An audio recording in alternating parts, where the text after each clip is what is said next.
Ayan. Mayor, joke lang yan, Mayor, ha? May joke pa ako mamaya. Huwag mo lang dibdibin. At pagtanggap sa akin dito sa munisipalidad ng Nunungan.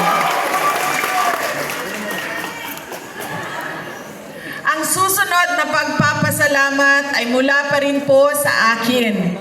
Para sa inyong lahat, sa patuloy ninyo na pagtitiwala at suporta sa akin at sa aking mga kasamahan sa tanggapan ng pangalawang Pangulo. Maraming salamat.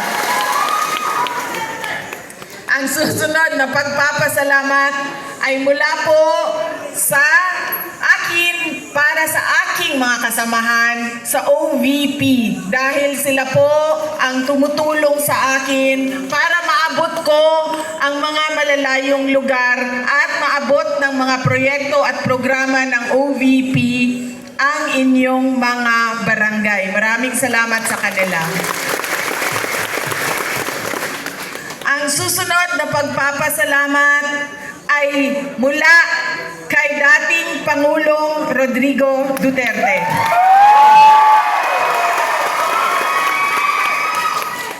Noong buwan po ng Mayo, okay na magbinisaya o Tagalog yun? Bisaya, ma'am. Okay na? Birahe. Oh, si Marcos rabitay di kasabot og Bisaya.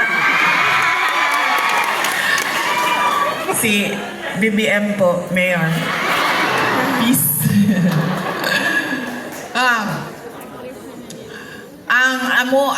Dating kanhing Presidente Rodrigo Duterte, nagpaabot siya sa iyahang pasalamat kaninyo sa inyong pag-ampo, sa iyahang pag-uli dinhi sa atuang nasod. Daghan kayong salamat. Nagpasalamat po siya sa inyo. Nagbisita ko sa iya hatong bulan sa Mayo. Ingon siya sa tanan nga pagpalisod-lisod, pagdaog-daog, wala gyud ko ninyo biyai. Dako kaayo ang ako ang pagpasalamat sa inyong padayon na pagsalig o suporta. Kaganina nagingon ko nga malipayon kaayo ko nga nakadawat sa inyong imbitasyon. Noong nakita ko ang inyong paanyaya na dumalo sa inyong celebration ay naisip ko kung sigurado ba kayo na nag-imbita sa akin dito sa inyong lugar.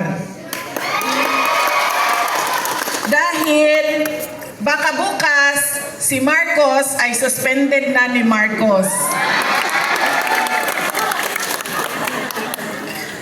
Pero sabi ko nga kanina, masaya ako na ngayong araw na ito ay nakasama ko kayong lahat dahil sa inyong celebration sa 60 years ng Araw ng Nunungan.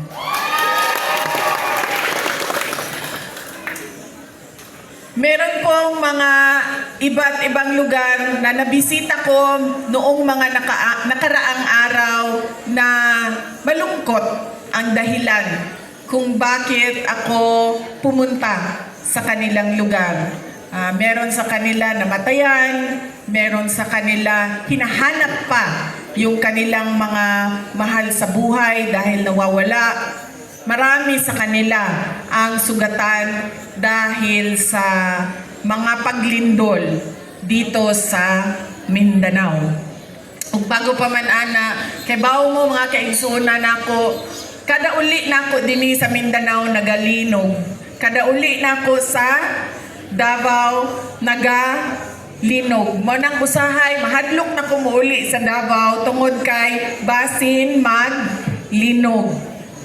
Atong 2023, naglinog din sa Mindanao, dito sa may North Cotabato, Sarangani area, na ako ato sa syudad sa Davao. Nabati na ko ang linog. Mautong panahon nga dugay kaayo na balik ang ilahang kuryente o tubig. Atong 2019, naglinog. dito po dapit sa Region 11 o Region 12. Kung mahinumdum mo, mauto ang panahon nga nahugmak ang condominium building dito sa Davao. Mayor ko atong panahon na to. Naglinog atong nilabay na tuig, November or October atong 2025 naapod